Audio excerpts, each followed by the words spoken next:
Very good morning, students. I hope you all are happy and safe at your home. So today we are going to start our next topic of Physics Chapter 2, that is from Gauss Law and its application. And our today's topic is electric field due to an infinite uniformly charged non-conducting sheet. तो आज हम electric field find करेंगे किसकी वजह से? Uniformly charge non conducting sheet की वजह से। सबसे पहले हम ये देखते हैं कि नॉन कंडक्टिंग शीट क्या होती है। ठीक है, तो एक शीट है जो नॉन कंडक्टिंग है। नॉन कंडक्टिंग मतलब इंसुलेटिंग। ठीक है, जब भी हम इंसुलेटर को चार्ज करते हैं तो अगर ये इंसुलेटर है और इसको मैंने रब करके चार्ज किया तो जहाँ मैं इस बॉडी को चार्ज दूंगी, जहाँ मैं इस बॉडी को चार्ज करूँगी, चार्जेस वहीं रहेंगे, वो फ्लो होके दूसरी जगह नहीं जाएंगे। तो नॉन कंडक्टिंग शीट के अंदर हमने अगर चार्ज दिया है बॉडी को यूनिफॉर्मली तो वो चार्जेस वहीं रहेंगे, वहीं चार्ज होंगे, उस पार्ट में ही चार्ज होंगे। तो यहाँ पे हमने पूरी शीट को यूनिफॉर्मली चार्ज कर दिया है, ये चार्जेस फ्लो नहीं होंगे। अगर कंडक्टिंग शीट होती है और कंडक्टिंग स्फीयर या कुछ भी कंडक्टिंग बॉडी होती है तो अगर हम उस बॉडी को चार्ज करते हैं तो वो चार्जेस फ्लो होके उसके सरफेस पे चले जाते हैं। जैसे फॉर एग्जांपल अगर कोई बॉडी चार्ज है, ठीक है, सपोज कोई फाइबर की चेयर पे बैठा है तो वो फ्रिक्शन से उसकी बॉडी चार्ज हो चुकी है और वो पलथी मार के फाइबर की कुर्सी पे बैठा है। ठीक है, और उसकी बॉडी चार्ज हो चुकी है फ्रिक्शन से। ठीक है, क्योंकि फाइबर और बॉडी का जब फ्रिक्शन होगा तो बॉडी चार्ज होगी। और मैंने अगर बाय चांस उस बॉडी को, उस पर्सन को टच किया, ठीक है, तो क्या होगा? मुझे शॉक लगेगा। क्योंकि मेरी बॉडी जो है वो अर्थ से कनेक्टेड है तो उसके चार्जेस जो है वो मेरी बॉडी में आएंगे, क्योंकि बॉडी जो होती है पर्सन की, वो ह्यूमन बॉडी जो होती है वो कंडक्टर होती है, तो उसके जो चार्जेस है वो मुझे लगेंगे। ठीक है, मेरे पास ट्रांसफ़र हो जाएंगे और जो चार्जेस जो मेरे पास आएंगे वो अर्थिंग में चले जाएंगे, जो अर्थ पे चले जाएंगे। ठीक है, तो मुझे थोड़ा शॉक लगेगा। इसलिए हम कभी भी किसी पर्सन को जो फाइबर की कुर्सी पे बैठा होता है और उसको टच करते हैं और अचानक से हमें शॉक लगता है या फिर इलेक्ट्रिक स्पार्क भी दिखता है हमें कि निकला हुआ, और हम शॉक हो जाते हैं कि अरे चिंगारी निकली। ठीक है, तो उसी तरीके से अगर कंडक्टिंग स्फीयर को या कंडक्टिंग शीट को हम चार्ज करते हैं तो शीट के जो भी होता है तो शीट के जो सरफेस पे चार्जेस आ जाते हैं। क्यों सरफेस तक ही आते हैं, बाहर क्यों नहीं आते? क्योंकि बाहर जो होता है वो एयर होता है, तो एयर जो है वो नॉन कंडक्टर है। ठीक है, तो अगर स्विच पे कोई भी स्विच है, चार्जिंग का वायर है या फिर कोई भी स्विच बाहर पंखे का वायर है, उसका वायर टूटा हुआ है तो हमको करंट नहीं लगता है, क्योंकि एयर क्या है? नॉन कंडक्टर, वहाँ से या उस वायर से अपने तक चार्जेस फ्लो नहीं होते हैं। ठीक है, और हमने देखा है मूवीज़ में काफ़ी बार, अगर एक बॉडी को करंट लगता है, एक पर्सन को करंट लगता है और दूसरा पर्सन उसको आके टच करता है, ठीक है, विद बेयर फुट, ठीक है, तो उस बॉडी को भी, उस पर्सन को भी करंट लगता है, और तीसरा पर्सन आके उसको टच करता है तो तीसरे पर्सन को भी करंट लगता है, क्योंकि बॉडी जो है वो कंडक्टर है। ठीक है, ओके, सो हम समझ चुके हैं कि नॉन कंडक्टिंग शीट के अंदर जो चार्जेस है वही रहेंगे जहाँ चार्ज हमने किया है। तो हमने यूनिफॉर्मली इस शीट को चार्ज कर दिया है और ये इनफाइनाइट है, इसलिए हम इधर डैश कर सकते हैं। ओके, तो ना आप कैलकुलेशन के लिए हम दो डायग्राम ड्रॉ करेंगे। ओके, इस चैप्टर की जो पीडीएफ नोट्स है वो आपको डिस्क्रिप्शन लिंक में मिल जाएगी और कमेंट बॉक्स में भी मिल जाएगी, तो आप अपनी पीडीएफ नोट्स भी डाउनलोड कर सकते हैं। ओके, तो ये इनफाइनाइट शो कर दिया है मैंने शीट को। अब इनफाइनाइट शीट है, इधर सब चार्जेस है। ओके, तो अब हमने इनफाइनाइट शीट है तो हम इनफाइनाइट शीट का कैसे फाइंड करेंगे electric field using Gauss law. तो हमने क्या किया है, एक सेंटर लिया है और सेंटर से अपसाइड और डाउन साइड दो एरिया एलिमेंट लिए हैं, small area element A1 and A2। तो इन दो स्मॉल एरिया एलिमेंट की वजह से, सपोज A1 की वजह से इस पॉइंट P पे जो सेंटर से R डिस्टेंस की दूरी पे है, ठीक है, तो सेंटर से इस पॉइंट P का डिस्टेंस कितना है? R डिस्टेंस है। सपोज A1 की वजह से इस पॉइंट P पे इलेक्ट्रिक फील्ड लग रही है DE1 और A2 की वजह से इस पॉइंट P पे इलेक्ट्रिक फील्ड लग रही है DE2। तो अब ये जो इलेक्ट्रिक फील्ड है DE1 और DE2 के, इसके दो कंपोनेंट्स होंगे, horizontal component and vertical component. तो जो हॉरिजॉन्टल कंपोनेंट होगा वो कॉस थीटा होगा और जो वर्टिकल होगा वो साइन थीटा होगा। तो सपोज ये थीटा है और ये थीटा है। ओके, ये इधर का डिस्टेंस शो कर रहा था। ठीक है, मैंने ये एरो को इधर ले लेती हूँ। ये थीटा है तो ये थीटा है तो ये भी थीटा होगा और ये भी थीटा होगा। ओके नाउ अब अगर हमें D1 का हॉरिजॉन्टल कंपोनेंट चाहिए तो थीटा के एडजेसेंट होगा, तो यहाँ पे होगा D1 cos theta. Similarly D1 का वर्टिकल कंपोनेंट चाहिए तो उसके परपेंडिकुलर होगा, तो उसके परपेंडिकुलर मीन्स डाउनवर्ड होगा, क्योंकि एरो इस साइड जा रहा है तो डाउनवर्ड होगा, D1 sin थीटा। अब D2 की बात करें तो D2 का भी थीटा इधर ही है, तो हॉरिजॉन्टल कंपोनेंट इस साइड होगा, ओके। और D2 का वर्टिकल कंपोनेंट एरो ऊपर की साइड जा रहा है तो ऊपर की साइड होगा D2 sin थीटा, ओके। तो ये आप देख सकते हैं D2 sin theta and D1 sin theta एक दूसरे के वर्टिकली ऑपोजिट हैं, ये एक दूसरे को कैंसिल कर देंगे, एडअप क्या होगा D1 cos theta and D2 cos theta. D2 cos theta भी यहाँ लिख देते हैं हम। तो जितने भी अब ये हमने दो ही एरिया एलिमेंट लिए थे, तो अप साइड के जो एरिया एलिमेंट है और डाउन साइड के एरिया एलिमेंट है जितने भी हैं, ठीक है, तो cos थीटा वाले होंगे एडअप और sin थीटा वाले हो जाएंगे कैंसिल आउट, ओके। तो हम देख सकते हैं कि इलेक्ट्रिक फील्ड का डायरेक्शन कहाँ है, आउटवर्ड, ओके। ना अब हम लोग क्या करेंगे, गॉस लॉ अप्लाई करेंगे। तो हमको पता है कि गॉस लॉ अप्लाई करने से हम पहले हमको क्या चूज़ करना है, गॉसियन सरफेस चूज़ करना है, ठीक है। तो हमें इस शीट का इधर मैंने चार्जेस शो नहीं किए क्योंकि कंजस्टेड हो जाएगा, ठीक है। तो इस शीट का अगर हमें इलेक्ट्रिक फील्ड फाइंड करना है यूजिंग गॉस लॉ, तो हमें इस शीट के लिए एक गॉसियन अच्छा सा गॉसियन सरफेस चूज़ करना है। अच्छा सा मतलब जिसमें चार्जेस का सिमेट्री रहे, ओके। और जो हम सरफेस चूज़ करेंगे, इमेजिनरी गॉसियन सरफेस चूज़ करेंगे, उसके जो भी सरफेस है वहाँ पे इलेक्ट्रिक फील्ड क्या रहे, यूनिफॉर्म रहे। तो हमने लाइन चार्ज के लिए भी सिलेंड्रिकल यूज़ किया था और हम लोग शीट के लिए भी सिलेंड्रिकल गॉसियन सरफेस यूज़ करेंगे। तो मैंने यहाँ पे सेंटर से, ये किस तरीके से है, शीट के अंदर से जा रहा है, सिलेंडर कहाँ जा रहा है, शीट के आर पार होके जा रहा है। तो सपोज़ ये शीट है और ये मेरा सिलेंडर है, इसके आर पार जा रहा है, ओके। समझ गए होंगे आप लोग, ठीक है। तो आप देख सकते हैं ये सेंटर से है, सेंटर से तो इस साइड भी सिलेंडर, इस साइड हाफ पार्ट है सिलेंडर का और इस साइड हाफ पार्ट है। तो इलेक्ट्रिक फील्ड कैसी होगी, आउटवर्ड होगी। तो यहाँ तक जो इलेक्ट्रिक फील्ड है इस सरफेस पे क्या होगी, यूनिफॉर्म। इस सरफेस पे भी क्या होगी, यूनिफॉर्म। तो सबसे बेस्ट जो गॉसियन सरफेस है शीट के लिए वो कौन सा है, cylindrical Gaussian surface, okay. Now अब हम लोग क्या करेंगे, सेकेंड स्टेप हम फर्स्ट स्टेप हमने कर दिया, गॉसियन सरफेस चूज़ कर लिया। अब सेकेंड स्टेप हम करेंगे, इन तीनों सरफेस के नेम दे देंगे, नंबर दे देंगे। तो हम नंबर दे देते हैं 1, आप ये 1 सरफेस सपोज, ये 2 सरफेस और ये जो सरफेस है वो 3 सरफेस। अब तीनों सरफेस के हम एरिया एलिमेंट ड्रॉ करेंगे, ठीक है। तो एरिया वेक्टर ड्रॉ करेंगे। एरिया वेक्टर क्या होता है, हमेशा सरफेस के परपेंडिकुलर होता है। सरफेस के कैसे होता है, परपेंडिकुलर और आउटवर्ड साइड, क्योंकि ये 3 डायमेंशनल है, सरफेस के परपेंडिकुलर एंड आउटवर्ड ही होगा, इनवर्ड नहीं होगा, ओके। तो ये DA1, ओके, और इसको नाम दे देती हूँ DA2, ये थोड़ा इधर लिख देती हूँ मैं, थोड़ा साइड में, D2 cos theta, D1 cos theta, ठीक है। तो DA2। अब थर्ड के लिए क्या होगा, आउटवर्ड, ओके। तो इस साइड बाहर कर देती हूँ थर्ड के लिए, इधर ये कर्व सरफ प्लेन इधर के लिए, ये पूरे के लिए, ओके। तो थर्ड सरफेस के लिए DA3, ओके। तो आपको अच्छे से दिखेगा 1, 2 एंड 3। अब हम क्या करेंगे, थर्ड स्टेप हम करेंगे इलेक्ट्रिक फील्ड, ठीक है। तो तीनों सरफेस के लिए मैं इलेक्ट्रिक फील्ड ड्रॉ कर लेती हूँ। इस साइड इलेक्ट्रिक फील्ड चार्जेस हैं, positive charge, electric field outward E, और इलेक्ट्रिक फील्ड यहाँ पे कैसी होगी, इस सरफेस पे आप देखें इलेक्ट्रिक फील्ड तो यूँ ही जाएगी, ये इलेक्ट्रिक फील्ड, ओके।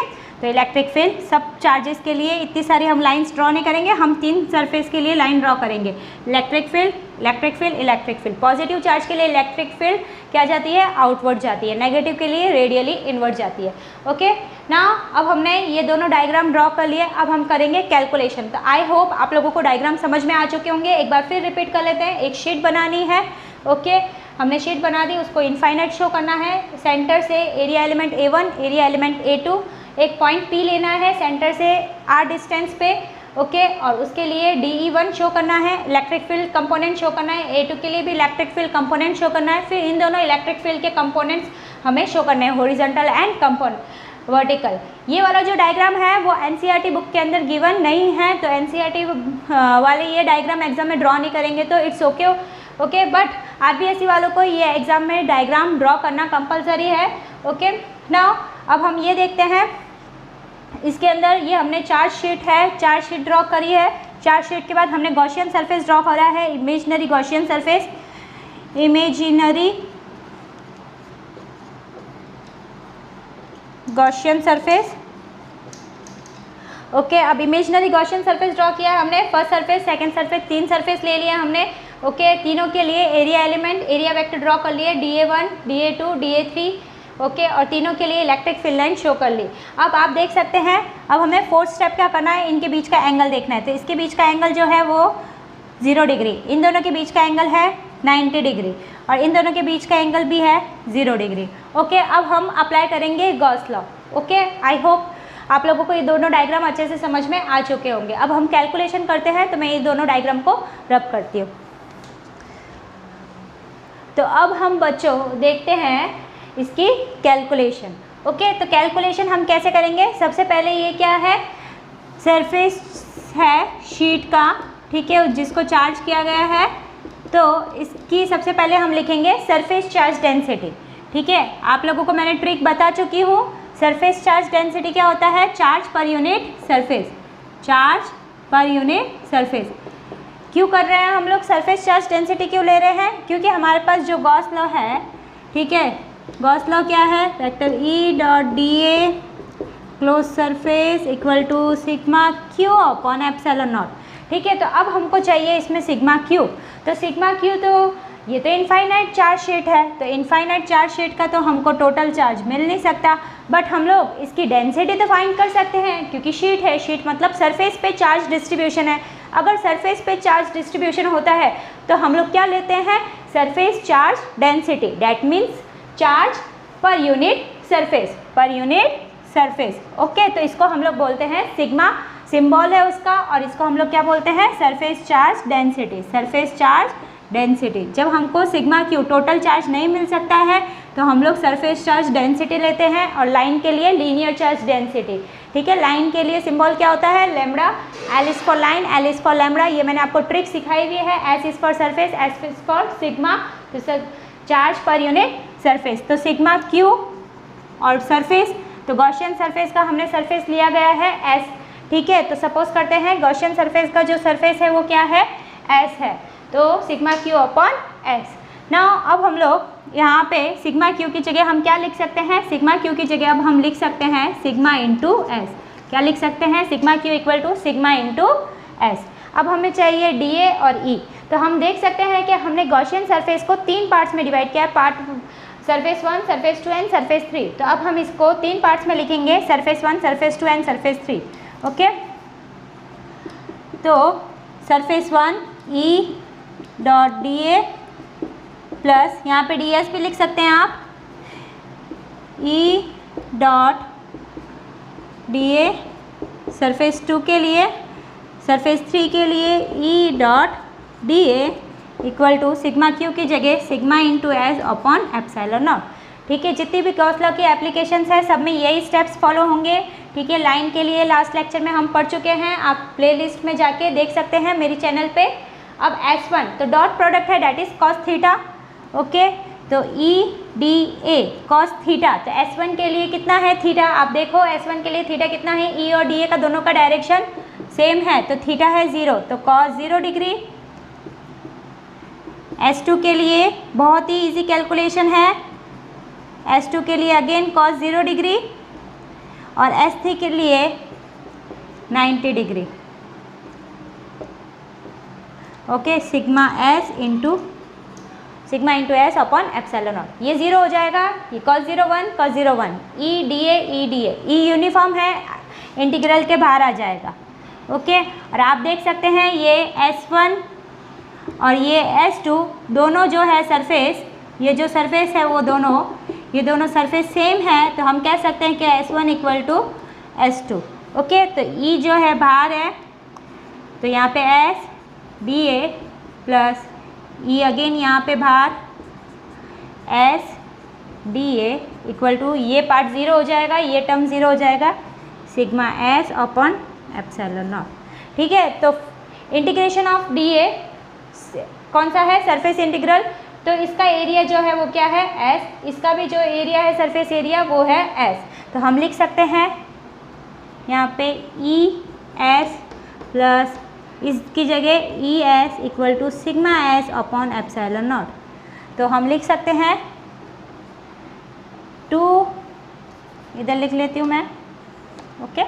इसके बाद का 2ES, okay, equal to sigma S upon epsilon naught. S से s cancel out, E equal to sigma, ये 2 नीचे चला जाएगा, 1/2 एप्सिलॉन नॉट। और ये हमें इलेक्ट्रिक फील्ड मिल गई नॉन कंडक्टिंग शीट के लिए। तो आप देख सकते हैं कि ये बहुत इजी है, ठीक है। ये मैंने यहाँ पे है ना डेफिनेशन लिखी है, तो यहाँ से आपको स्टार्ट करना है इसको।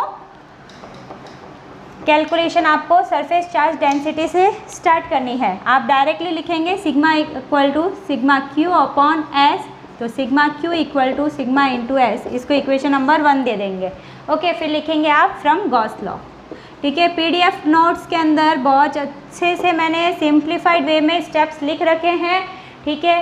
थियरी जो है उसकी लिख रखी है और कैलकुलेशन भी गिवन है, ओके। तो आप देख सकते हैं यहाँ पे हम लोगों ने क्या किया, पहले ड्रॉ किया, ठीक है। सरफेस चार्ज जो है शीट ड्रॉ करी, uniformly charge infinite sheet draw करी। उसके बाद हमने इसका गॉसियन सरफेस ड्रॉ किया। गॉसियन सरफेस के पार्ट्स ले लिए, फर्स्ट, सेकेंड एंड थर्ड। फिर उन तीनों के हमने एंगल दिखाए, ठीक है। ई का डायरेक्शन आउटवर्ड, ई का डायरेक्शन आउटवर्ड, ई का डायरेक्शन आउटवर्ड। फिर हमने सरफेस एरिया वेक्टर का जो है वो शो किया, area vector DA, area vector upward DA, area vector DA। फिर इन दोनों के बीच का angle theta equal to 0, theta equal to 90 और थीटा इक्वल टू 0। आप देख सकते हैं EDA का डायरेक्शन सेम है तो थीटा 0 होगा, यहाँ पे भी E और DA का डायरेक्शन सेम है तो थीटा 0 होगा, यहाँ EDA परपेंडिकुलर है तो थीटा 90 होगा। फिर हमें कैलकुलेशन कैसे स्टार्ट करनी है, सरफेस है, सरफेस शीट है, ठीक है। शीट है तो सरफेस चार्ज डेंसिटी होगी, ओके। लाइन है, लाइन चार्ज है तो लीनियर चार्ज डेंसिटी होगी। और स्फीयर की बात करते हैं तो वॉल्यूम चार्ज डेंसिटी होगी। तो यहाँ पे हमने शीट लिया है तो सरफेस चार्ज डेंसिटी से स्टार्ट करेंगे, सिग्मा, ठीक है। तो sigma equal to sigma Q, that is summation of charges upon S, ठीक है। तो सिग्मा क्यू क्या हो जाएगा, सिग्मा इंटू एस। यहाँ पे जो हम लोग सरफेस लेंगे वो गॉसियन सरफेस का लेंगे फ्रॉम गॉस लॉ, ओके। तो गॉस लॉ की इक्वेशन लिखनी है हमको। गॉस लॉ की इक्वेशन लिखने के बाद सिग्मा क्यू की वैल्यू पुटअप करनी है। सिग्मा क्यू की वैल्यू पुटअप करने के बाद ये जो इंटीग्रल है हमने इसको 3 पार्ट्स में डिवाइड किया है, तो यहाँ पे हमें इसके 3 पार्ट्स लिखने हैं, ओके। तो 3 पार्ट्स लिख लिए, EDA S1, ठीक है, integration of EDA S2, integration of EDA E.DA S3। अब हमको डॉट प्रोडक्ट है तो cos थीटा लगाना है और थीटा की वैल्यू पुटअप कर देनी है। तो हमने देखा S1 और S2 के लिए थीटा की वैल्यू 0 थी तो हमने पुटअप कर दिया, और S3 के लिए थीटा की वैल्यू 90 थी जो भी हमने पुटअप कर दी, ठीक है। तो पुटअप करने के बाद हमें क्या करना है, हम देख सकते हैं यहाँ पे हम बोलेंगे कि S1 और S2 सेम है, ठीक है। तो ये S और S लगा देना है यहाँ पे, और ये जो इंटीग्रेशन है DA का टोटल सरफेस एरिया, तो इस पार्ट का सरफेस एरिया S हो जाएगा, इस पार्ट का भी सरफेस एरिया S हो जाएगा। तो ES प्लस ES हो जाएगा 2ES, ठीक है। तो 2ES हो गया इक्वल टू सिग्मा S, तो S से S कैंसिल आउट हो जाएगा, तो E equal to sigma upon 2 epsilon naught. तो ये आपका नॉन कंडक्टिंग शीट का इलेक्ट्रिक फील्ड आपको मिल चुका है। इसको हम वेक्टर फॉर्म में भी लिख सकते हैं, ओके। तो हम वेक्टर फॉर्म में लिख लेते हैं इसको।